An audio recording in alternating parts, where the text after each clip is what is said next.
अस्सलाम वालेकुम। रौनक के रमज़ान में एक मरतबा फिर आप सभी को खुशामदीद। 6 बज चुके हैं, इस्लामाबाद लाहौर में हो चुकी है आज़ान और आप लोग इफ्तार कर रहे होंगे। कराची में थोड़ा सा अभी वक्त बाकी है और मेरा और आपका साथ होगा 6 से 8 बजे तक। और 6 से 8 के दौरान मैं और आप बात करेंगे ज़कात के ऊपर, जब हम अज़ान मगरिब से वापस आएंगे कराची के। और साथ में हमारे होंगे शेफ़ जो हमें बहुत ही मज़ेदार खाने बनाना सिखा रहे हैं और झटपट खाने बनाना सिखा रहे हैं। देखिए ये इशरा कैसे चला गया।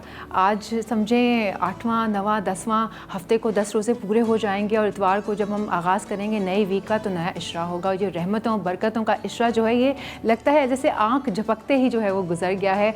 और मैं आप सभी से कहना चाहूँगी कि कल तो खैर जुमे का दिन आ जाएगा। जुमे एक वैसे ही अज़मत वाला और ख़ूबसूरत दिन होता है, लेकिन अदरवाइज़ भी जो है ना ये दिनों में आप लोग अपनी तमन्नाएँ अपनी दुआएँ अल्लाह के हुज़ूर मान लिए, अल्लाह को राज़ी कर लीजिए, क्योंकि यही वो मौका है कि जहाँ पर आप गिड़गिड़ा के अल्लाह को राज़ी कर सकते हैं, अल्लाह से दोस्ती कर सकते हैं, अल्लाह को मना सकते हैं। आज का जो हमारा टॉपिक होगा वो ज़कात के ऊपर होगा और हम जो मुफ्ती नूर साहब आते हैं और डॉक्टर सरवत साहिबा आती हैं, हम बात करेंगे कि ज़कात के मुस्तहिक लोग कौन से हैं, ज़कात और सदका में खैरात में आखिरकार डिफरेंस क्यों है और क्या मेजर डिफरेंसेस हैं। क्योंकि जब हम यूजुअली बात करते हैं तो हम सदका खैरात ज़कात हम वैसे ही एक ही गो में बात कर लेते हैं और इसका डिफरेंस क्या है, इसको कैसे डिफ्रेंशिएट करना चाहिए वो हमें मालूम नहीं होता। लेकिन ये कि हम आज की जो बैठक लगेगी, आज की जो नशिस्त लगेगी स्कॉलर्स के साथ, हम उसमें जान सकेंगे कि इन तीनों में आखिरकार डिफरेंस क्या है और कौन से लोग हैं जो कि मुस्तहिक हैं। और हम पूरी कोशिश करेंगे कि इस प्लेटफॉर्म के थ्रू ये जो रौनक लगी हुई है डॉन न्यूज़ की, आपके लिए स्पेशली जितना इन्फॉर्मेशन दे सकते हैं रिगार्डिंग रिलीजन या जो भी चीज़ें हम अवेयरनेस के तौर पर या सोशल मैसेजेस आपको पहुंचा सकते हैं हम पहुंचाएं। अभी जो टाइम है वो है हमारे साथ शेफ़ का टाइम। आज जानते हैं कि इफ्तार में क्या बनने वाला है, तो सेगमेंट हो जाता है अराउंड द वर्ल्ड।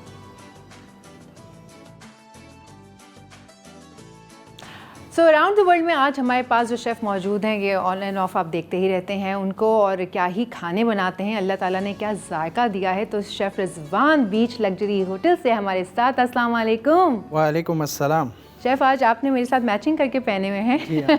आपको पता था मैं ही कपड़े पहनने वाली हूँ इस रंग के। नहीं ऐसी बात नहीं है। नहीं मैं मजाक कर रही हूँ। कैसे हैं आप शेफ़? अल्हम्दुलिल्लाह खैरियत। तो आज आप क्या बनाने वाले हैं? आज हम बना रहे हैं बहुत सी क्विक सी रेसिपी है हमारे पास, बीफ स्टफ टमाटो सॉस के साथ। वाह बहुत अच्छा साउंड कर रहे हैं। तो ये जो है बीफ है हमारे पास। सबसे पहले हाथ लगाने से पहले हम डेटॉल से बिल्कुल, जहाँ किचन की बात आ जाती है, हाइजीन की बात आ जाती है, हाइजीन होता है तो डेटॉल की बात आ जाती है। डेटॉल तो भाई क्या ही कोई गज़ब की चीज़ है। डेटॉल सोप हो या डेटॉल लिक्विड हो, ज़्यादातर आम बीमारियां जो हैं वो हाथों से ही फैलती हैं, इसलिए डेटॉल सोप और डेटॉल लिक्विड हैंड वॉश से हाथ धोने से मिले आपको और आपकी फैमिली को हर तरह की बीमारियों से हिफाजत। डेटॉल से मिले पूरी फैमिली को प्रोटेक्शन रोज़ाना। और ये आप चाहे तो किचन में इसको रख लें, किचन में होना डेटॉल का बड़ा ही लाजमी होता है। शेफ़ ने धो लिए हाथ, अब हम बढ़ रहे हैं आगे रेसिपी की जानिब।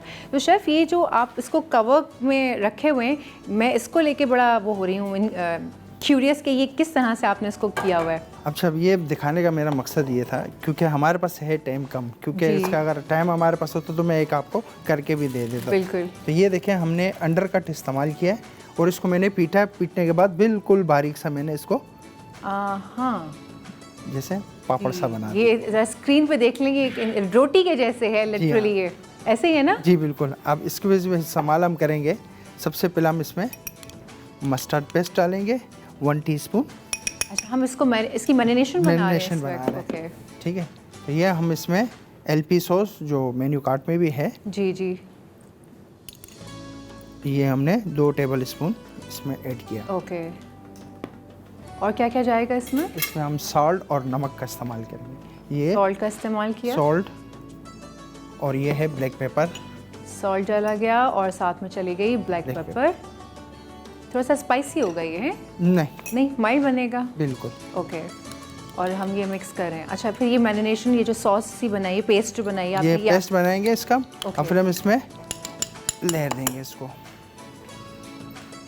अब ये देखें, ये हम ये सारे स्टेप्स गौर से देखें क्योंकि एक नई रेसिपी है, मैंने तो अभी तक ये टीवी पे बनते हुए नहीं देखी है। ये देखें, इसमें मैंने लहर डाल दिया। ये सिर्फ हम अंदर ही इसको अप्लाई करेंगे। उसके एक साइड पर हम इसको लगाएंगे। ये हम अंदर अप्लाई करने के बाद इसमें हमारे पास ये है वेजिटेबल है। आपकी प्लेट है ना, ये आप इस थोड़ा सा इस तरफ सरका लें ताकि ऑडियंस देख सकें। ये परफेक्ट। तो ये देखें, ये सॉस हमने अप्लाई कर दिया इस पे। अब हम इसमें जो वेजिटेबल है, इसमें कैरेट है, मैरो है और ककुम्बर। ये आपने खुद से काट जी कर हाँ, रखा खुद से काट के फिर हमने इसमें क्या किया, इसको विनीगर में और नमक में इसको हमने हल्का सा बॉईल किया। विनेगर में और नमक में पानी के साथ हल्का सा बॉईल किया। ये वो पिकल टाइप कुछ बन जी गया हाँ, क्योंकि इसकी शेप भी वैसी लग रही थी मुझे और टेक्सचर भी। ये देखें, मैं इसको स्टफ़ कर रहा हूँ इस पे रोल की तरह। आप लोग सब इन तमाम स्टेप्स को प्लीज़ गौर से देखिए। ये बहुत ही कोई गज़ब की है और डिफरेंट रेसिपी है। हम घर पे बनाएंगे तो भाई सारे घर वाले आपके फ़ैन हो जाने। ये देखिए, मैं इसमें स्टिक का इस्तेमाल भी करूँगी जी। ये टूथपिक्स हैं। जी हाँ। अच्छा, ये शार्प एज वाली होती हैं टूथपिक्स, ये आपको आसानी से बाज़ार में मिल जाती हैं। ये होती इसी काम के लिए, गोश्त या चिकन हो ना, आप कभी इस तरह कुछ बनाना हो तो आप इसको बासानी अंदर करके लगा सकते हैं। अच्छा, ये हम कितने रोज़ बनाने वाले हैं शेफ? ये तकरीबन हम 4 पीस बनाएंगे। अच्छा जनाब, टीम अगर रेसिपी कार्ड रेडी हो जाए तो आप लोग बता दीजिएगा तो हम कर लेंगे। ठीक हो गया। और ये हमने लगाया दूसरे रोल पे मैरिनेशन, और मैरिनेशन जारी है। और जब तक हम सारे रोल्स पर ये पेस्ट लगा रहे हैं मैरिनेट करने के लिए, तो वक्त हो जाता है एक छोटे से ब्रेक का। ब्रेक ले लेते हैं ताकि शेफ़ सारे पे पेस्ट लगा दें और उसके बाद हम हाजिर होते हैं। Welcome back. रौनक के अफ्तार में एक मरतबा फिर खुशामदीद। और हमारे साथ कॉलर भी मौजूद हैं, उनसे बात करते हैं। She Sana from Karachi. अस्सलाम वालेकुम सना, कैसी हैं आप? बिल्कुल ठीक ठाक, आप सुनाएं क्या हाल है? बिल्कुल ठीक। आप बताइए कैसा गुजर रहा है रमज़ान? माशाल्लाह से बहुत अच्छा गुजर रहा है रमजान। अल्लाह पाक हमें सब की रहमतें जो है नाज़िल फरमाए, हम सबको इसकी रहमतों से बरकतों से नवाजे। बेशक, आमीन आमीन। सो बताइए क्या कहना चाहती हैं आप? जी, आपका प्रोग्राम बहुत अच्छा है, मैं बहुत शौक से देखती हूँ आपका प्रोग्राम। आज अभी अभी लाई रही है, क्या बन रहा है आज? आज जो है वो स्टफ्ड बीफ बन रहा है और बहुत ही एक अमेजिंग और डिफरेंट रेसिपी है। और अगर आपने मिस कर दिया है तो कोई मसला नहीं है जी, आप YouTube पर जाकर आप ये प्रोग्राम जो है वो रिपीट में देख सकती हैं। वहाँ पे अपलोड हो जाता है, तो जो कुछ भी मिस हो जाए, चाहे स्कॉलर्स का हो जाए, तो भी आप वहाँ देख सकते हैं। कोई फरमाइश? वैसे तो मैं समझ गई हूँ क्या फरमाइश है। जी, मेरी फरमाइश, आप जो है वो मलाई चिकन बनाना सिखा देंगे? मलाई चिकन बनाना शेफ़ रिजवान, बिल्कुल बिल्कुल। हम जो है मलाई चिकन, शेफ़ ने हामी भर ली है और नेक्स्ट में हम आपको मलाई चिकन बनाना सिखाएंगे। और thank you so much for calling. इतनी अच्छे तरीके से आपने बात की है हमारे उसके प्रोग्राम के बारे में। एंड अदरवाइज़ तो हम चाहेंगे कि हम J. का जो ड्रेस है ना वो आपको भिजवा दें। तो सना, J. का ड्रेस आपका हुआ। Thank you so much Sana, thank you so much for calling. So अब रेसिपी पे आ जाते हैं कि we have only 6 minutes I guess, और इसके अंदर हमने ये रेसिपी डन करनी है। शेफ़ ने ग्रिल मंगवा ली है, ग्रिल के ऊपर ऑयल लगा दिया है और अब जो स्टफ़ किया हुआ बीफ है वो रख भी दिया है, आप देख सकते हैं स्क्रीन पर। इतना टेम्पटिंग लग रहा है इस वक्त ये। अब वैसे हुआ करेगा शेफ़ के अगर कोई कहे जी बीच लग्जरी में जो फ़लानी रेसिपी बनती है कितने मज़े की है, तो अच्छा वहाँ जाके खाने की क्या ज़रूरत है भाई। वो आप रौनक के रमज़ान में जो है YouTube पे अपलोड हुई भी और रेसिपी घर में बना के खा लेते हैं। अच्छा, इसी के साथ हम सॉस भी अपना तैयार करते हैं। सॉस भी हम तैयार कर रहे हैं इसके साथ साथ। आप देख सकते हैं स्क्रीन पे ये बटर डाल रहे हैं हम। जी हाँ, ये बटर मैंने डाला इसके अंदर। ये बटर गया। और बटर में क्या क्या चीज़ ऐड होगी?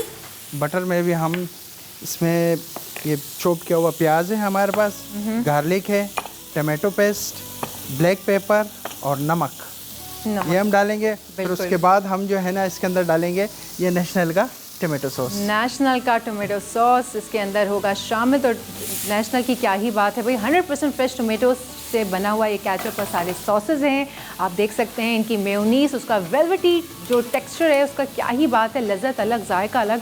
और आप सैंडविचेस में, रैप्स में, चाइनीज़ में, डिफरेंट सॉसेस में इस्तेमाल कर सकते हैं सारे नेशनल के प्रोडक्ट्स को। कस्टर्ड भी है, मीठा बनाना चाहते हैं तो चटपटा चाट मसाला भी अवेलेबल है अगर आप चाहते हैं कि ज़रा स्पाइस अप हो जाएं चीज़ें फ्रेंच फ्राइज़ के साथ। मैं आपको बताती हूँ झटपट रेसिपी। फ्रेंच फ्राइज़ बनाएं अच्छे से, 2-3 किलो आलू के पतले पतले बारीक। और मेरी अभी बात चल ही रही थी कि एक कॉलर हैं सरगोदा से, सक्खर से कॉलर हैं, सक्खर से कॉल आइए बात करते हैं। अस्सलाम वालेकुम। सोनिया। बिल्कुल ठीक, आपका क्या नाम है? मेरा नाम फिरोज़ा है, मैं मैं कच्चे से बात कर रही हूँ। जी। आपको और आपकी पूरी टीम को रमज़ान बहुत बहुत मुबारक हो। बहुत अल्लाह शुक्रिया। ताला रमज़ान मुबारक की रहमतें, बरकतें और रौनकें सबको बहुत बहुत आमीन। मुबारक। आमीन। दुआ है कि हमारे सुकून और पाकीज़गी के लिए उतारा गया ये मुबारक महीना हम सब के लिए बहुत अच्छा रहे। अल्लाह आमीन। पाक हमें ढेरों ढेर आसानियाँ दें और अपने बंदों तक आसानियाँ पहुँचाने के लिए वसीला भी बनाए रखें। आमीन आमीन और आमीन। सोनिया, आपका प्रोग्राम बहुत अच्छा है माशाल्लाह, बहुत प्यारी लग रही है। बहुत और शुक्रिया। कल भी माशाल्लाह बहुत प्यारी लग रही थी आप बहुत पिंक शुक्रिया। ड्रेस में। तो ये था कि आपने जो बनाई थी रेसिपी चिकन की, वो भी बहुत अच्छी थी। Oh thank you so much, आपने देखी थी, बहुत शुक्रिया। और कॉल करने के लिए भी, इतना अप्रिशिएट करने के लिए भी बहुत बहुत शुक्रिया फ़िरोज़ा। इतना आपने प्यारा बोला है, इतनी प्यारी प्यारी बातें की हैं, तो जे डॉट का एक ड्रेस आपका हुआ आपके घर पहुंच जाएगा। Thank you so much for calling. अब जो है ना, शेफ़ ने स्पीड पकड़ ली है और आप देख सकते हैं स्क्रीन पे कि जो स्टफ्ड हमारा बीफ है, मेरे ख्याल से वो ऑलमोस्ट डन होने वाला है। ऐसे ही है शेफ़? अच्छा, अब मैं कॉलर के साथ बिजी थी, आप ज़रा बताएं कि आपने सॉस के साथ क्या किया? हमने सॉस के साथ क्या किया, सॉस के साथ जो हमने बटर का इस्तेमाल किया तकरीबन 2-3 टेबल स्पून। फिर उसके बाद हमने ऑनियन डाला इसके अंदर चॉप। फिर उसके बाद गार्लिक के बाद टमाटो पेस्ट के साथ हम डाल देंगे थोड़ा सा पानी। ये हमने वाटर का इस्तेमाल किया। अब इसको हम सॉस की शक्ल में ले आएंगे। अच्छा, आप देखें कितना खूबसूरत कलर आ गया है सॉस का। शेफ़, ये जो आपने बीफ लिया, ये कितनी देर लगती है इसको पक जाने में? अगर तकरीबन कोई 5 मिनट लगती हैं। 5 मिनट, मतलब मैक्सिमम 10 मिनट में तैयार हो हाँ, जाता है। 5 मिनट में। लाइक अगर आपने बना के रखा हुआ, गेस्ट आके बैठे तो आप उसी वक्त इसको ग्रिल पे करें। ग्रिल करके बना। ग्रिल नहीं है तो हम इसको फ्राइंग पैन यूज़ करके बना सकते हैं। जी हाँ, बिल्कुल। ओके, ये जो ग्रिल का चटखारा आ रहा है ना, इसके अंदर ये जो थोड़ी सी तपिश लगती है और थोड़ा सा फ्लेम उसके ऊपर आता है, तो ग्रिल का एक अपना फ्लेवर निकल के बीफ में आ जाता है। ये हम नेशनल का रेड नेशनल का क्या हम यूज़ करने वाले हैं? नेशनल का टोमेटो पेस्ट यूज़ कर रहे हैं। ये टमाटो जी, पेस्ट 100% फ्रेश टोमेटो से बने हुए हैं ये टोमेटो केचप और इनका सारा पेस्ट। बहुत अच्छा टेक्सचर, बहुत अच्छी और इसकी ये वो हमने इसके अंदर सॉस थोड़ा बनती है। उसमें गया है साथ में नमक, सॉल्ट और ये ब्लैक पेपर। Black pepper. जी हाँ, ब्लैक पेपर। अच्छा, एक्स्ट्रा और कोई मिर्च नहीं यूज़ की नहीं। हमने ब्लैक पेपर ये के हमने अलावा? इसके अंदर ओके, सॉस के अंदर डिप हो गई है भाई, ज़बरदस्त। अभी इसको सॉस के साथ और थोड़ा सा हम कुक करेंगे शेफ़? जी हाँ, सॉस के साथ हम कुक करेंगे, उसके बाद ये हो जाएगा रेडी। ओके, जब तक शेफ़ ये बना रहे हैं, रेसिपी कार्ड जो है वो आपकी स्क्रीन पर आ चुका है। स्टफ्ड बीफ अंडरकट आपको लेना है 200 ग्राम्स, मस्टर्ड पेस्ट, फिर साथ में LP सॉस जाएगा, ब्लैक पेपर है, सॉल्ट है, ऑयल है, और उसके अलावा carrot, capsicum, butter, tomato paste जाएगा। और उसके बाद आप देख सकते हैं अपनी स्क्रीन पर कि क्या ही खूबसूरत सॉस नज़र आ रही है उसके अंदर। ये बहुत टेम्पटिंग लग रहा है। इसको तो आप आराम से डिनर में बना सकते हैं। इफ्तार के लिए तो ये बहुत हैवी है ना, ये तो आराम से आप डिनर में बनाएं। इफ्तार के लिए भी सही है। इफ्तार के लिए कि हाई प्रोटीन है। इफ्तार के लिए अगर हम नूडल्स वगैरह में अगर इस्तेमाल करें ना, तो इफ्तार में बच्चे खा सकते हैं ये। मतलब इस सॉस में नूडल्स भी ऐड करते जी हैं? हाँ। ऐसे हो सकता है? नूडल भी ऐड कर सकते हैं इसमें, मुश्किल नहीं है, बहुत ईजी है। शेफ़, हमारे पास फाइनली 2 मिनट हैं, तो आप इसको डिश आउट कर दीजिए ताकि हम अपनी स्क्रीन पर दिखा दें व्यूअर्स को कि कैसा लग रहा है। और इसके 2 मिनट के बाद फिर हम जाएंगे एक ब्रेक में, क्योंकि अज़ान मगरिब का वक्त हो जाएगा कराची में। फिर मैं और मेरी टीम करेंगे इफ्तार। तो कॉल्स का जो सिलसिला है वो जारी रहेगा। अगर कॉलर्स आ भी जाएँ और ये ब्रेक के बाद जब हम आएँ, आप कॉल करना चाहें तो आप बिल्कुल कॉल करें ताकि आपको जे डॉट का ड्रेस मिल जाए। और ये शेफ़ ने निकाल दिया है, ये देख लें जी। और थोड़ी देर में जो है वो कराची की अज़ान होने वाली है। वाह, बहुत खूबसूरत लग रहे हैं।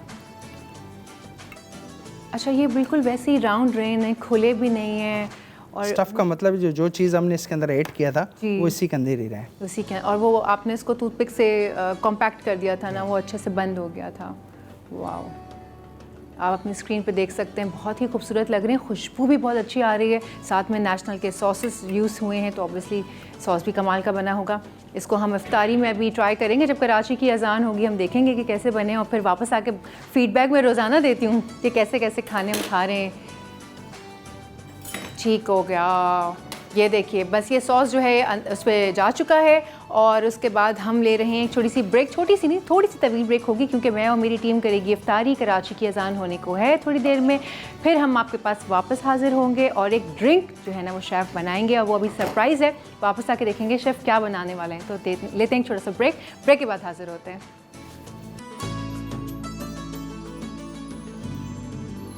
रौनक के इफ्तार में आप सभी को एक मरतबा फिर खुशामदीद। कराची की इफ्तार हो चुकी है। बहुत सारे लोग अब तक इफ्तार टेबल पर ही बैठे हुए होंगे और इफ्तारी के मज़े ले रहे होंगे, दुआएं मांगी गई होंगी। भाई रहमतों बरकतों भरा महीना है, पहला इशरा है, ख़त्म होने वाला है, तो बस हम चाहते हैं कि इस इशरे में जो रहमतें बरकतें हम समेट सकें हम समेट लें। और साथ ही हमारी टीम ने भी इफ्तार कर ली है। हम सब चाको चौबंद अब आपके सामने हाजिर हो चुके हैं। हमारे शेफ़ भी हैं। शेफ़ हम ज़रा वो दिखा दें जो डिश आउट किया है आपने, ज़रा फोकस किया जाए जो शेफ़ ने आज बनाया है स्टफ्ड बीफ। तो क्या ही उसकी खुशबू है और क्या ही उसका जायका है, इतना कोई यमी बना है मैं आपको बता नहीं सकती हूँ। हम लोगों ने इफ्तार में ट्राई किया, क्या उसका सॉस था, बहुत ज़बरदस्त चीज़ें थी। ये देखिए, उफ गज़ब, अमेजिंग। और उतनी ही खुशबू भी गज़ब की है जितना वो गज़ब का दिख रहा है, ज़बरदस्त। और मैं आपको ये भी बताते चलूँ कि ये जो आप देख रहे हैं इस वक्त, ये 2 से 3 लोगों के लिए आराम से खाया जा सकता है। ऐसे ही है ना, 2 से 3 लोग खा सकते हैं इसको आराम से, बिल्कुल। और अब हम क्या बनाने वाले हैं? अब हम बनाने जा रहे हैं strawberry milk shake Rooh Afza के साथ। Strawberry milk shake Rooh Afza के साथ। भाई रूह अफ़ज़ा मशरूब मशरक़ रूह अफ़ज़ा राहत जहाँ बचपन से सुनते आ रहे हैं। 110 साल जो हैं वो हो चुके हैं और 35 से ज़ायद ममालिक में इस वक्त available. Hamdard as a heritage and trusted Pakistani brand. क्या ही बात है, नो आर्टिफिशियल फ्लेवर्स और कोई ऐसी अननेसेसरी चीज़ें इसमें ऐड ऑन नहीं होती हैं। और उसके अलावा आप इसे ड्रिंक बनाएं, आप इसे मीठे बनाएं, आप इसको बहुत कुछ कर सकते हैं। बहुत सारे डिफरेंट स्पाइसेस भी मौजूद हैं हमदर्द के, आप सामने स्क्रीन पर देख सकते हैं। सीख कबाब, तो चाट मसाला और बहुत सारी ऐसी चीज़ें हैं। आप जब भी जाएं ग्रोसरीज़ करने के लिए तो हमदर्द के काउंटर पे जाएं, स्पाइसेस भी मिलेंगे आपको रूह अफ़ज़ा के साथ साथ। और साथ में ये भी आपको बताऊं कि रूह अफ़ज़ा ने अपने 2 और मज़ीद जो हैं फ्लेवर्स इंट्रोड्यूस करवा दिए हैं। एक ग्रीन है और एक जो है ये गोल्डन से कलर का है और बहुत ही गज़ब का इसका फ्लेवर है। अभी हम क्या यूज़ करने वाले हैं? अभी हम स्ट्रॉबेरीज यूज़ करेंगे तकरीबन कोई 200 ग्राम। ये फ्रोज़न है या रेगुलर? रेगुलर सीज़न फ्रूट है, सीज़न के। ओके, ये हमने इसमें अब इसमें हम इसमें मिल्क ऐड करेंगे तकरीबन कोई 2 कप के करीब है ये। हाँ, 2 कप के करीब, 2 कप के करीब। वैसे हम इसमें 500 ग्राम भी हम डाल सकते हैं। अच्छा, और इसमें क्या क्या शामिल होगा साथ में? भी हम शुगर, थोड़ी सी शुगर, जायका, क्योंकि आप रूह अफ़ज़ा ऐड कर रहे हैं उसमें ऑलरेडी शुगर होती है। ये हमने इसमें आइस क्यूब ऐड किया, ये आइस क्यूब्स गई हैं और ये उसके बाद रूह अफ़ज़ा, और ये जा रहा है इसके अंदर रूह अफ़ज़ा। ये तकरीबन 80 ग्राम। ओके, ठीक है, क्योंकि हमने इसमें चीनी कम डाली है तो हम रूह अफ़ज़ा अच्छा डाल रहे हैं। रूह अफ़ज़ा कम डालेंगे तो आप चीनी को ऐड ज़्यादा कर सकते हैं। स्वीट आप अपने हिसाब से ले सकते हैं। और ये तैयार होने को है, बस मेरे ख्याल से ग्राइंड हो गई है ना।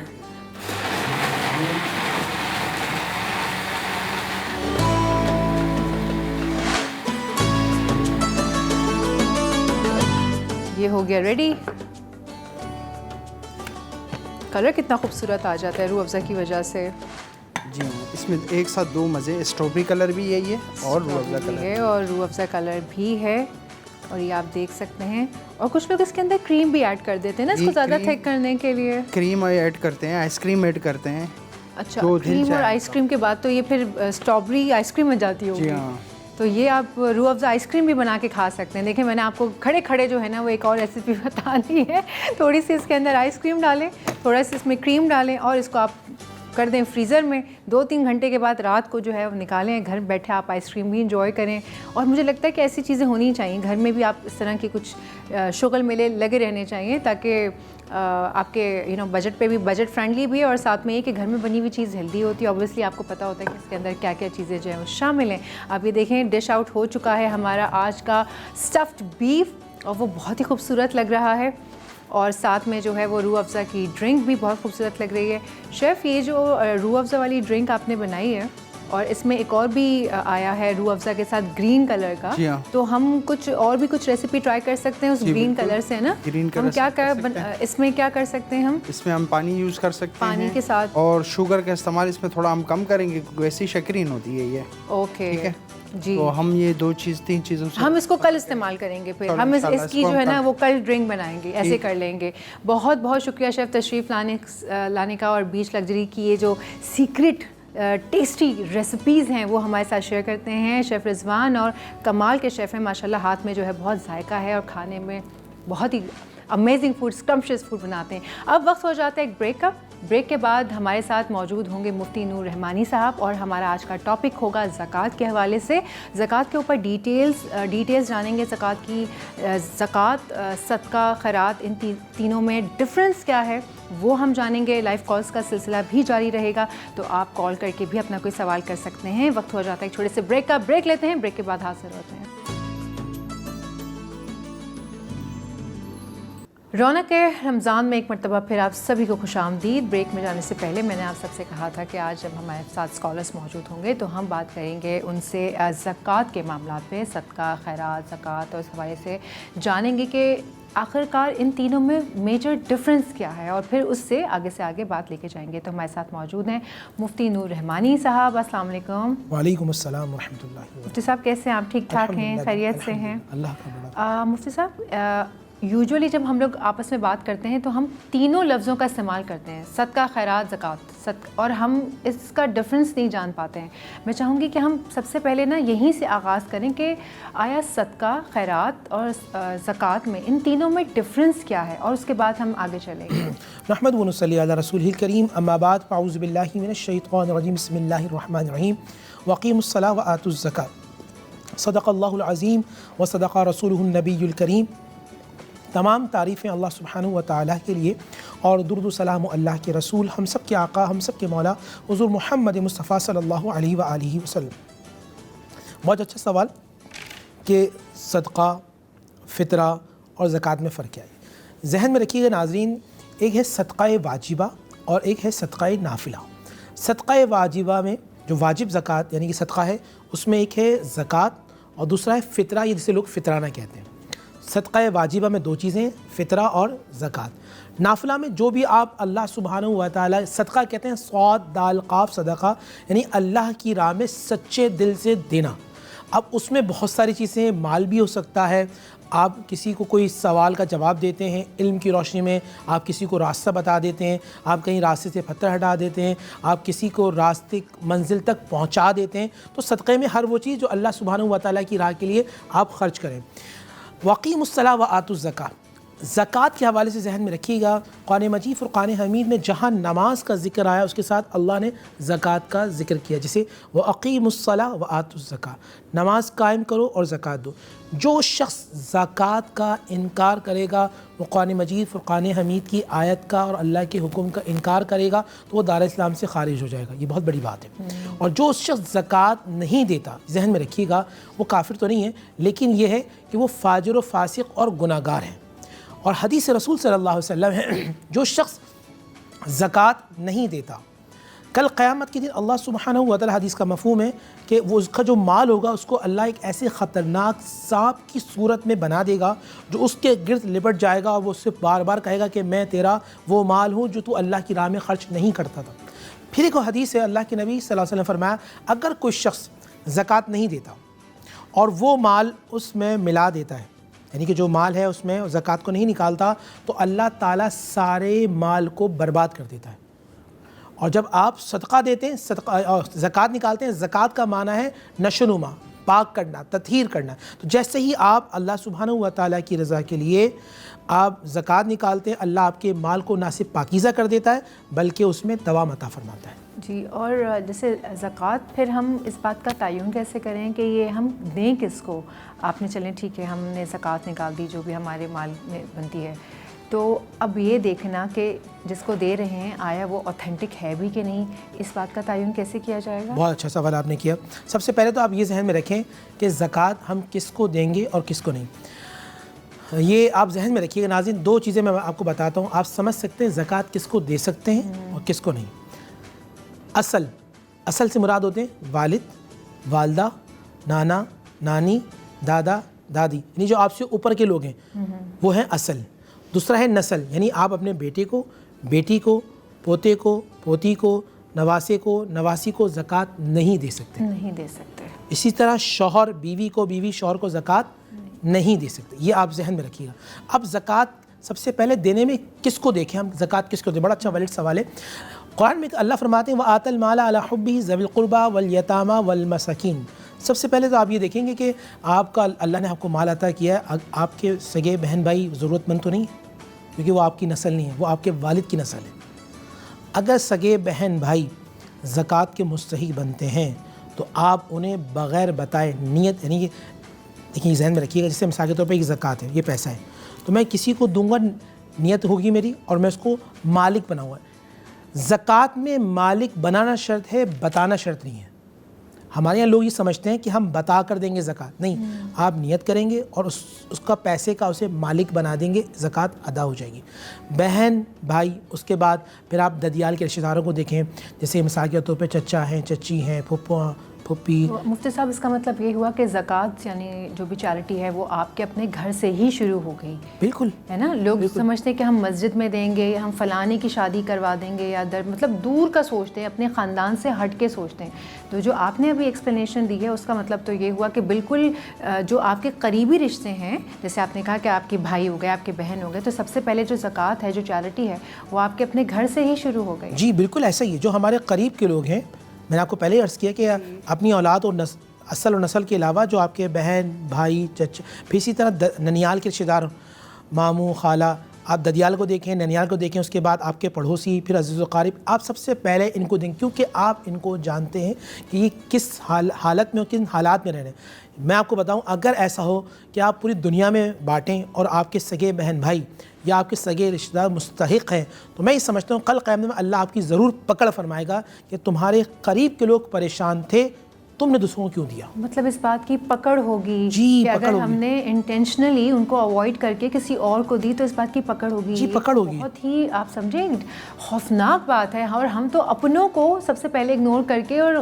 गैरों की मदद करने के लिए तैयार हो जाते हैं। तो इस्लाम और अल्लाह ताला हमें ये समझा रहा है, बता रहा है प्रिसाइसली, मतलब वाज़ेह है कि अगर आपको ज़कात निकालनी है, आप सबका वो चैरिटी निकालना चाहते हैं, तो चैरिटी जो है वो आपके सबसे पहले अपने घर से, अपने रिश्तों से ही शुरू होगी।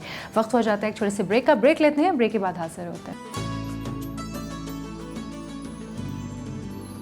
रौनक के अफ्तार में एक मरतबा फिर आप सभी को खुशामदीद। और आज का जो टॉपिक है वो है ज़कात के हवाले से। हमने बड़े अच्छे से जाना कि ज़कात क्या है और ज़कात किन पर फ़र्ज़ है, किन को देनी चाहिए, और ये बात एक वाज़े कर दी मुफ्ती साहब ने कि अपने घर से ही चैरिटी शुरू होनी चाहिए। आप सबसे पहले अपने बहन भाइयों को देखें, अपने करीबी रिश्तेदारों को देखें, जो डिज़र्विंग हैं, अंडर प्रिविलेज्ड हैं, या आप समझते हैं कि हाँ ये वो लोग हैं जिनको कहा जाता है कि सफ़ेद पोश लोग, आप उनको ज़कात दें। मुफ्ती साहब मेरा सवाल ये है, मैं ना आज अपने सारे सवाल ऐसे एज अ लेमैन कर रही हूँ कि जैसे जो इस वक्त हमारे व्यूअर्स देख रहे हैं, ये बड़े आम और सादा से सवाल हैं, लेकिन सबके जहनों में ये सवाल होते हैं। आपने बताया जी ज़कात ये है और घर से आप ज़कात शुरू कर दें। अब जैसे कि मेरे पास सोना है तो क्या उस पर भी ज़कात फ़र्ज़ होगी? गाड़ी अलग से अगर मैंने रखी हुई है तो मुझे गाड़ी पर भी ज़कात देनी है? या मेरे पास घर में कैश पैसा रखा हुआ है, तो प्लॉट है मेरे पास, तो जो मुख्तलिफ़ चीज़ें मेरी प्रॉपर्टी का पार्ट हैं, मुझे एक एक चीज़ पर ज़कात देनी होगी, क्या वाजिब हो जाएगी मुझ पर? ये ज़रा डिटेल में एक्सप्लेन कीजिएगा प्लीज़। बहुत अच्छा सवाल आपका। देखिए, ज़कात 4 चीज़ों पर है, गौर से समझिएगा। सोना, चांदी, नकदी पैसे, करेंसी और माले तिजारत। ठीक है। सोना 7.5 तोला सोना। अगर आपके पास 2 तोला सोना है, 3 तोला सोना है, 3.5, 4, 5 तोला सोना है, और आपके पास ना चांदी है, ना करेंसी है, और ना आपके पास माल तिजारत है, तो आप पे ज़कात नहीं, जहन में रखिए। मगर आपके पास 3-4 तोला सोना है, मगर चांदी का भी कोई सेट है और कुछ पैसे हैं आपके पास। अब ये 3 जिन्स हो गई, अब आप पे ज़कात होगी। और आप सबको, यानी कि ये सारी रकम जो है 52.5 तोला चांदी के निसाब से ज़ायद है। तो आप कैलकुलेट करेंगे, 40 से इसको डिवाइड करेंगे, जो रकम आएगी उससे आप ज़कात दे देंगे। माल तिजारत, आपने एक प्लॉट लिया इस नीयत के साथ कि मैं बाद में घर बनाऊंगा, आपने गाड़ी ली, 1 ली, 2 ली, 3 ली, इस नीयत से कि मैं इस्तेमाल करूंगा, उस पर ज़कात नहीं है। ये गौर से समझिएगा। जो आपके गाड़ी पे ज़कात नहीं है? जी बिल्कुल नहीं है। आपने ऐसी गाड़ी इस्तेमाल, आपके इस्तेमाल में 1 है, 2 हैं, 3 हैं, 4 हैं, पहली बात इतनी ज़्यादा होनी चाहिए, लेकिन अगर आपके इस्तेमाल में है तो उन पर ज़कात नहीं है। हाँ, आपके पास एक गाड़ी है मगर इस नीयत से लिए कि आप उसे बेचेंगे, प्रॉफिट रखेंगे, 50,000 लाख रुपये फिर आगे निकाल देंगे, उस पर अगर वो 1 साल ज़कात होती है हौलाने हौल, यानी 1 साल गुजरने के बाद आप पे ज़कात वाजिब हो जाएगी। अगर गाड़ी आप नीयत बेचने की नीयत से रखते हैं, 1 साल गुजर गया तो जो उसकी मार्केट वैल्यू होगी उसके मुताबिक आप ज़कात और देंगे। अगर वो पर्सनल यूज़ के लिए रखी गई है, जैसे हम घरों में अपनी फैमिली के लिए रखते हैं, अपने पर्सनल यूज़ के लिए रखते हैं, तो उस पर ज़कात पे ज़कात नहीं है। जिस मकान में आप रहते हैं उस पर ज़कात नहीं है। आपने एक ऐसा मकान लिया जो आपने किराए पे चढ़ा दिया, उस मकान पे ज़कात नहीं है, बल्कि उस किराए का जो पैसा आएगा अगर वो आपके पास रहता है और 1 साल में जो आपकी ज़कात बनती है उस पैसे पर ज़कात हो। मतलब कि जो हम बिज़नेस या ट्रेडिंग जनरेट कर रहे हैं उस पैसे पर ज़कात हुई, इसका ये मतलब हुआ ना। जो चीज़ प्रॉपर्टी है उस पर ज़कात नहीं है, लेकिन अगर आप कोई चीज़ बेचने की नीयत रखते हैं कि हाँ इससे बेचूंगा तो इतने पैसे मुझे हासिल हो जाएंगे, तो वही ट्रेडिंग या जी ट्रेडिंग। अब मिसाल के तौर पे आपके पास कारखाना है, फैक्ट्री के मालिक हैं आप, उसमें जो मशीन लगी ना उस मशीन पर ज़कात नहीं है। जो ख़ाम माल होगा या रॉ मटेरियल होगा उस पर ज़कात होगी। जो ख़ाम माल पड़ा हुआ है जिससे आपकी जो प्रोडक्शन निकलेगी, प्रोडक्शन मौजूद है, माल मौजूद है, ख़ाम माल मौजूद है, उन सबको मिलाकर जो पैसे बनेंगे उस पर ज़कात होगी। ना फैक्ट्री की ज़मीन पे ज़कात होगी, ना फैक्ट्री की जो मशीन है, टूल, उस पर ज़कात होगी। तो वो जो ख़ाम माल पड़ा हुआ है और जब वो माल बन के हम उसको बेच देंगे तो फिर वो जो बेचे हुए माल से जो पैसे हमारे पास आएंगे फिर उस पर भी ज़कात वाजिब होगी ना। मतलब इसी तरीके से होगा। ये जो बहुत अच्छी आपने समझाया। तो ख़वातीन पे भी ज़कात वाजिब होती है, जो घर पे जो गार्डियन होता है हमारे, या तो वालिद साहब होते हैं या बड़ा भाई होता है या शौहर होते हैं, या फिर उनके ऊपर होता है कि वो औरतों की मतलब उनके लिए ज़कात देंगे, ये या औरतें अपनी ज़कात खुद भी दे सकती हैं? देखिए, मैं पहले आपको हदीस बयान करता हूँ, उसके बाद फिर इसका जवाब देता हूँ। नबी अलैहिस्सलाम ने देखा कि कुछ ख़वातीन को वो सोने के कंगन पहनेंगे। अल्लाह के नबी सल्लल्लाहु अलैहि वसल्लम ने फरमाया, क्या तुमने इनकी ज़कात दी? फरमाया नहीं। फरमाया कल क़यामत की दिन अगर तुमने ज़कात नहीं दी तो अल्लाह तुम्हें आग के कंगन पहनाएगा। उस पर वो ख़वातीन ने ज़कात अदा की। अगर ख़ातून के अपनी यानी कि मलकियत है तो वो ज़कात दे। अच्छा, वो घर में खातून खाना है, वो जॉब नहीं करती, तो फिर वो शौहर से कहें शौहर उनकी ज़कात निकाल दे, लेकिन ज़कात निकालनी होगी। अगर आपके पास पैसा नहीं हो, 7.5 तोला वो क्या कहते हैं कंगन है, सोना है, सेट बने हुए, तो फिर उसको बेच कर ज़कात अदा करनी होगी, ज़कात देनी होगी। अच्छा, मतलब जो औरतों के पास जो सोना है जो उनके ज़ेर इस्तेमाल है उसके ऊपर ज़कात वाजिब है? ज़ेर इस्तेमाल है या रखा हुआ सोना, या रखा हुआ है, उस पर अगर 7.5 तोला सोने से ज़्यादा है यानी कि कीमत उसकी आपको देंगे। अगर वो 2 तोला है, 3 तोला है और आपके पास कोई पैसा नहीं है, करेंसी नहीं है, कोई चांदी नहीं है, कोई माल तिजारत नहीं है, फिर ज़कात नहीं होगी। अगर आपके पास पैसे पड़े हुए हैं, सोने का सेट पड़ा हुआ है, चांदी पड़ी हुई है, फिर आपको ज़कात होगी। अच्छा, आपने बहुत अच्छी बात समझाई। अच्छा, एक चीज़ और भी ख़वातीन ये भी करती हैं कि कुछ सोने का सेट लिया, उसको कह दिया भी ये मेरी बच्ची के लिए। जी, ऐसा करते हैं। अच्छा, अब इसमें ये जहन में रखिएगा, इसमें मसला ये है कि अगर आपने बच्ची के लिए उसको वफ़ कर दिया तो वह ख़ुद आप ज़र इस्तेमाल नहीं कर सकती। अगर बच्ची नाबालिग है तो बलूगत के बाद ज़कात देनी होगी, अगर बालिग है तो फिर ज़कात अदा करनी होगी। आपने बहुत ही अच्छा और डिटेल में समझाया और मुझे यकीन है कि जो हमारे व्यूअर्स हैं उनके भी ये सारे कॉन्सेप्ट्स काफ़ी क्लियर हो चुके होंगे। वक्त हुआ जाता है एक छोटे से ब्रेक का। ब्रेक लेते हैं, ब्रेक के बाद हाजिर होता है। रौनक के रमज़ान में एक मरतबा फिर आप सभी को खुश आमदीद। आज का जो टॉपिक है वो है ज़कात के हवाले से, और हम इस बारे में काफ़ी डिटेल से इन्फॉर्मेशन हासिल कर रहे हैं क्योंकि ज़कात एक ऐसा मौजू है जिसके ऊपर काफ़ी सारी मिथ्स हैं। हमें तो आज तक यही नहीं पता था कि ज़कात किन किन चीज़ों पे फ़र्ज़ है, कैसे दी जाती है, उसके आगे पीछे क्या हमें हासिल है, ज़कात के मानी क्या हैं, बहुत सारी ऐसी चीज़ें हैं। लेकिन आज मुफ्ती साहब ने इतनी डिटेल में हमें समझाया है और मैं आप सभी को कहना चाहूँगी कि अगर आपके जहनों में भी कोई सवाल है तो हमारी लाइंस जो हैं वो ओपन है। आप चाहें तो मुफ्ती साहब से कोई भी सवाल कर सकते हैं ज़कात के हवाले से। मुफ्ती साहब, एक मिथ कह लें या एक ऐसी बात जो हम बड़े अरसे से सुनते चले आ रहे हैं कि जो सदका खैरात है ये 70 बलाओं को टाल देता है, तो आया इसमें कितनी सदाकत है? और दूसरी के वो जो बलाएं टलती हैं तो वो किसी और के सर चली जाती हैं, मतलब उसका है क्या ये? बिस्मिल्लाहिर्रहमानिर्रहीम। देखिए, नबी अलैहिस्सलाम की हदीस है कि सदका बलाओं को टालता है। बला का मतलब ये नहीं कि कोई बला होगी जो आप पे छिमट जाएगी। इसका मतलब ये होता है कि अल्लाह सुब्हानहू व तआला आपसे आजमाइश को दूर करता है। सदका बुरी मौत को टाल देता है। सदका नाहगानी आफत को टाल देता है। सदका आने वाली मुश्किलात को टाल देता है। एक हदीस है कि सदका अल्लाह सुब्हानहू व तआला के गज़ब को, जलाल को जमाल में तब्दील फरमा देता है। ये अल्लाह किसी बात पे आप शदीद नाराज़ है और आप अल्लाह की मखलूक की खिदमत कर रहे हैं अल्लाह की खातिर, तो अल्लाह सुब्हानहू व तआला उसमें आसानी पैदा फरमाता। और ऐसा भी नहीं होता कि आपने किसी को सदका दिया, मिसाल के तौर पे आपने इस बंदे को दिया तो अब आपकी जो मुसीबत वो इस पर आ जाएगी, ऐसा कतन नहीं है। बल्कि अल्लाह सुब्हानहू व तआला आपकी मुसीबत को दूर कर देगा। और वो अगर वो गरीब है, मुस्तहिक है और परेशान है, तो आपका पैसा उसके लिए जो बाइज़ रहमत बनेगा, उसके दिल से दुआ निकलेगी, अल्लाह सुब्हानहू व तआला आपकी मुश्किलात को और नागानी आफत को दूर कर देगा। बहुत ही खूबसूरत बात की। और एक चीज़ है, मैं अभी आपसे बात करते हुए मैं सोच रही थी, कुछ रोज़ पहले हमने एक वाक़या सुना जो कि सोशल मीडिया पे भी काफ़ी ट्रेंड किया, कि एक आदमी भेस बदल कर और मांगने वाला बनकर बैठ गया, और जो आने जाने वाले लोग थे और बाकायदा वो बावाज़ बुलंद कह रहे कि आप अपनी ज़कात मुझे दे दीजिए, अपनी ज़कात मुझे दे दीजिए, अपना सदका खैरात मुझे दीजिए, और लोग उसको दे रहे थे। लेकिन वो असल में मांगने वाला नहीं था, वो भेस बदल कर लोगों में बैठा हुआ था ये देखने के लिए कि कौन मुझे दे रहा है कौन नहीं। लोग आ रहे थे अपनी अपनी नीयत से उसको दे रहे थे।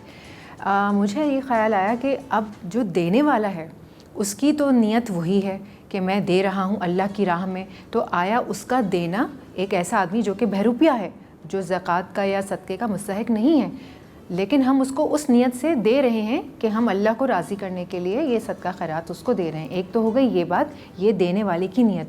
और जो लेने वाला है जो कि मुस्तहिक नहीं है लेकिन उसकी नीयत है सिर्फ लेने की, और मतलब आप समझ रहे हैं मेरा जो कहना है। तो अगर ये दो डिफरेंट नीयतों को आप किस तरह से इस्लाम के दायरे में एक्सप्लेन करेंगे? सबसे पहले तो आखिरी सवाल है, उसको जवाब देता हूँ। फिर पहले सवाल का, ऐसा शख्स के जो ज़रूरतमंद नहीं है और अगर वो गनी है, अगर वो ज़कात, फ़ितरा या सदका लेता है, रसूल पाक सल्लल्लाहु अलैहि वसल्लम की हदीस है कि वो जहन्नुम का अंगारा अपने पेट में डाल रहा है।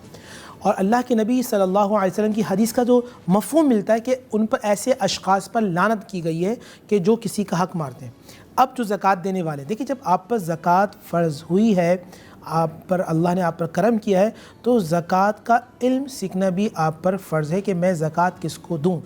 मैं इस प्रोग्राम की वसासत से मैं ये बताना अर्ज़ करना चाहूँगा कि सबसे पहले अपने बहन भाई, रिश्तेदार, दोस्त, अहबाब को दें।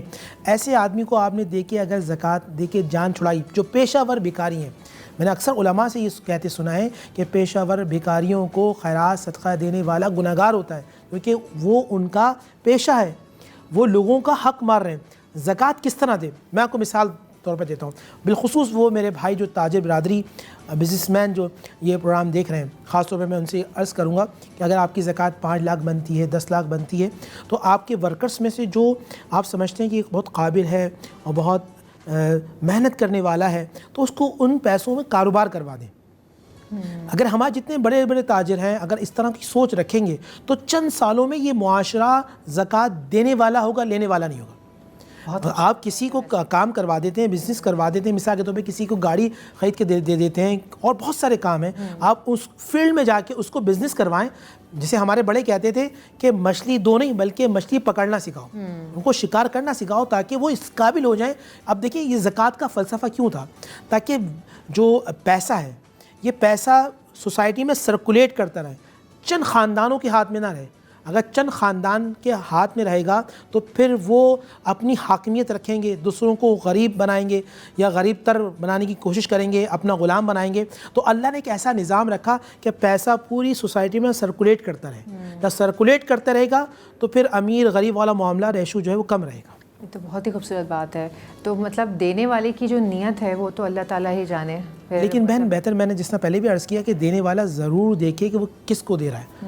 तब आपने मालिक बना दिया, ज़कात तो अदा हो गई, आपने मालिक बना दी, शर्त है तमलीक, और वो जो लेने वाला है वो गनी ना हो बल्कि वो फ़कीर हो, आपने उसको दे दी। लेकिन आप किसको दे रहे हैं, कैसे दे रहे हैं, किस तरह दे रहे हैं, ये देने वाले पे लाजमी है। लेकिन मुफ्ती साहब आजकल के लोग आपको पता है इस कदर बहरूपिया किस्म के लोग होते हैं या अपेरेंटली उनको देख के लग रहा होता है कि शायद ये डिज़र्विंग है और हमें इनको देना चाहिए, लेकिन उनकी नीयत वो नहीं होती, वो अपनी नीयत से आए हुए होते हैं, लेकिन जो देने वाले की नीयत है वो तो अल्लाह की रज़ामंदी के लिए, अल्लाह की खुशनुदी के लिए दे रहा है, तो उसके लिए तो वो पॉजिटिव पॉइंट ही होगा। बहुत अच्छा। देखिए हमने देखा सैयदना अबू बकर सिद्दीक़ रज़ियल्लाहु ताला अन्हु, सैयदना उमर फ़ारूक, सैयदना अली हैदर कर्रार, सैयदना इमाम हसन उस्मान गनी को कि वो अपनी पीठ पर लाद कर लोगों को देखते नहीं, सामान लेके जाते थे और माल गनीमत से, और वो लोगों में तकसीम करते थे। जो माल होता था बैतुल माल से माल लेके जाते थे, मुस्तहिक लोगों को ढूंढ कर माल दिया करते थे। अल्लाह ने आपको देने वाला हाथ बनाया है तो आप मुस्तहिक को ढूंढ कर दें। और मैं यहाँ एक और बात भी कहूँगा, यतीम गरीब लोग मौजूद हैं, बिलखुसूस यतीम बच्चे मौजूद हैं, तो आप उनके स्कूल की कफ़ालत का ज़िम्मा ले लें। बिल्कुल, आप उनकी स्टडी का ज़िम्मा ले लें और मैट्रिक तक, इंटर तक, अगर अल्लाह चाहे तो वो MBBS डॉक्टर बने या इंजीनियर बने, इस तरह की ज़िम्मेदारी उठा लेंगे तो आप बेहतरीन इंसान अल्लाह उसके रसूल के नज़दीक बन जाएंगे। ये तो बहुत ही खूबसूरत बात है। ये तो बहुत ही अच्छी बात है कि अगर आप किसी यतीम की किफ़ालत करें या कोई ऐसे लोग जो अंडर प्रिविलेज्ड हों, आपको पता हो या बच्चों की फ़ीस नहीं दे सकते हैं या उनके घर में राशन तक के लाले पड़े हुए हैं, ऐसे लोगों को आप आइडेंटिफाई कीजिए। और सबसे वही वाली बात पहले आ जाती है कि अपने घर से शुरू करें। यहाँ एक बात सामान के हवाले से आपने की, बहुत जहन में बात आई, ज़कात सिर्फ रमज़ान में देना नहीं। जी, मैं आपसे ये सवाल करने वाली हूँ, ब्रेक का वक्त हो गया है, ये बड़ा एक अहम सवाल है। सामान के हवाले से जी रमज़ान के हवाले से भी और सामान के हवाले से भी लेते हैं छोटा सा ब्रेक के बाद वापस आते हैं और फिर यहीं से गुफ्तगू को कंटिन्यू। रौनक रमज़ान में एक मरतबा फिर खुशामदीद। हम यहाँ पर ज़कात के हवाले से काफ़ी डिटेल में गुफ्तगू कर चुके हैं और आई एम क्वाइट श्योर कि जो हमारे देखने वाले व्यूअर्स हैं उन्हें काफ़ी हद तक उनके सारे कॉन्सेप्ट्स जो हैं वो क्लियर हो गए होंगे। लेकिन अगर आपने प्रोग्राम मिस कर दिया है और जो कोई रेलेवेंट क्वेश्चन था मेरा मुफ्ती साहब से जो आपको समझ आया हो, तो आप हमारे यूट्यूब चैनल पर जाके सारी क्वेरीज़ और क्वेश्चन को दोबारा देख सकते हैं, क्योंकि हमारी पूरी कोशिश है अपने तौर से कि हम ऑथेंटिक इन्फॉर्मेशन आप तक पहुँचा सकें। मुफ्ती साहब, जैसे अभी हमारे पास में वक्त कम है, सवाल तो और भी बहुत हैं, लेकिन मैं चाहूँगी कि बस हम उसको सम अप करने की तरफ आएँ। ज़कात के हवाले से अगर आप खुद से कुछ इन्फॉर्मेशन देना चाहते हैं तो प्लीज़ आप वो दे दीजिए। देखिए, अभी अब ये बात चल रही थी कि कोई शख्स है वो राशन डलवाना चाहता है पूरा साल, किसी 4, 5, 6 फैमिलीज उसने देख ली हैं, तो क्या वो रमज़ान में सारे पैसे निकाले या पूरा साल दे सकता है? तो देखिए, एक पहली बात तो जहन में रखिएगा, लोग समझते हैं कि रमज़ान में ही ज़कात देनी होती है, ऐसा नहीं है। हौलाने हौल जैसे ही आपका पूरा साल मुकम्मल होगा, वो शव्वाल में हो, ज़ीक़त में हो, रबीउल अव्वल में, मुहर्रम में हो, जैसे ही साल पूरा होगा आप ज़कात निकालेंगे। हाँ, ये भी थोड़ा थोड़ा करके भी निकाल सकते हैं। जैसे आपने देखा कि 4-5 मुस्तहिक़ ख़ानदान हैं, यतीम व बेवर हैं, उनकी कोई कफ़ालत करने वाला नहीं है, तो पूरा साल भी आप उनका थोड़े थोड़े पैसों से उनकी मदद कर सकती हैं। उनके राशन, उनके बच्चों के जो ज़रूरियात है, उनकी बच्चियों की शादी के मामलात हैं, और इस तरह भी कर सकती हैं। एक सवाल और भी मुझसे पूछा गया था अभी ब्रेक में ही कि मुझे बाहर से लोग पैसे देते हैं और मैं ख़ानदान के बच्चों में तकसीम करती हूँ, ख़ातून थी, तो बिल्कुल ऐसे लोगों को वकील कहते हैं। एक सवाल ये भी था, क्या मैं वो पैसे रोक के बच्चों की शादी के लिए काम कर सकती हूँ? तो जिन्होंने पैसे दिए आप उनसे इजाज़त ले लें कि मैं अभी भी पैसे लोगों में तकसीम कर रही हूँ, जो बच्चे पढ़ रहे हैं, मैं उनकी पढ़ाई में, जो बीमार हैं वो बता भी रही थी कि वो बीमारी में भी पैसे लगा रही होती है ख़ानदान के, और शादी के लिए पैसे रोक के रखें। तो जो पैसे दे रहे हैं आप उनसे इजाज़त ले लें, अब वो वकील बना देंगे आपको, तो जब शादियाँ होंगी तो आप इस तरह उनको इस्तेमाल कर सकते हैं पैसे। जी, और अगर हमें कोई जैसे ओवरसीज़ पाकिस्तानीज़ हैं जो काफ़ी ज़्यादा ऐसे करते हैं ना कि बाहर से भी पैसे भेज देते हैं पाकिस्तान में, कि जो ज़रूरतमंद लोग हैं वो उनकी फैमिली के, वो उनको देख के आइडेंटिफाई करके कर सकें, तो क्या ऐसा करना भी ठीक है? जी बिल्कुल। और अगर जो फैमिली के लोग जिनको भेजा गया है तो वो भी पहले इस्तेमाल करने से पहले, देने से पहले किसी को उनसे पूछेंगे, या जो उनके पास आ गए हैं तो वो उनकी मर्ज़ी है कि वो कभी भी किसी को भी आइडेंटिफाई करें? देखिए, वकील को जब आपने कुल्ली इख्तियार दे दिए किसी वकील को पैसे दे के कि भाई हमने आपको पैसे दिए, आप जहाँ चाहें जिस तरह चाहें आप अपनी मर्ज़ी से लोगों को दे सकते हैं, लगा सकते हैं, तो उनको इजाज़त है, फिर उनको इजाज़त है। बहुत बहुत शुक्रिया मुफ्ती नूर रहमानी साहब, आपने बहुत ही अच्छी इन्फॉर्मेशन दी है, सही बातें समझाई हैं। और मैं फिर आपसे कहूँगी कि अगर आप ये वाला पोर्शन मिस कर गए हैं, ये वाला सेगमेंट मिस कर गए हैं जो कि ज़कात के हवाले से था, खुसूसन आज के दिन के हवाले से, सो आप प्लीज़ यूट्यूब पर जाके सारी इन्फॉर्मेशन ज़रूर देखिएगा, क्योंकि ये वो ऑथेंटिक सवाल हैं, वो ऑथेंटिक इन्फॉर्मेशन है जो हम सभी के जहनों में होती है ज़कात के हवाले से। साथ साथ मैं 2 विनर्स भी अनाउंस कर दूं जिनको J.K ड्रेसेस उनके घर पहुंचाए जाएंगे। Ayesha from Lahore, Komal from Karachi, और इसके अलावा 2 और भी थे जो कि ट्रांसमिशन के स्टार्ट में कॉलर्स थे हमारे, उनको भी हमने जो है वो 2 ड्रेसेस वहाँ पे भिजवाने का वादा किया है। और आप मुझे और मेरी टीम को दुआ में याद रखिएगा। ये रौनक रमज़ान की ट्रांसमिशन जो है वो चलती रहेगी पूरे रमज़ान, और इंशाल्लाह हमारी पूरी कोशिश है कि ऑथेंटिक इन्फॉर्मेशन और जो भी हमारे पार्ट से हो सकता है सोशल अवेयरनेस का काम वो जारी और सारी रहे। मेरी और आपकी मुलाकात यहीं तक थी। अब कल फिर मुलाकात होगी दोपहर 1 बजे चाय टोस्ट और होस्ट में, और उसके अलावा क्रिकेट के मैदान से बातें होती हैं, शेफ़ भी आती हैं और काफ़ी ढेर सारी इन्फॉर्मेशन और न्यूज़ आप तक पहुँचाई जाती है। अपना रखें आप ढेर सारा ख्याल, मुझे और मेरी पूरी टीम को, डॉन न्यूज़ को याद रखें अपनी दुआओं में। कल मुलाकात होती है आपसे 1 बजे। अल्लाह हाफ़िज़।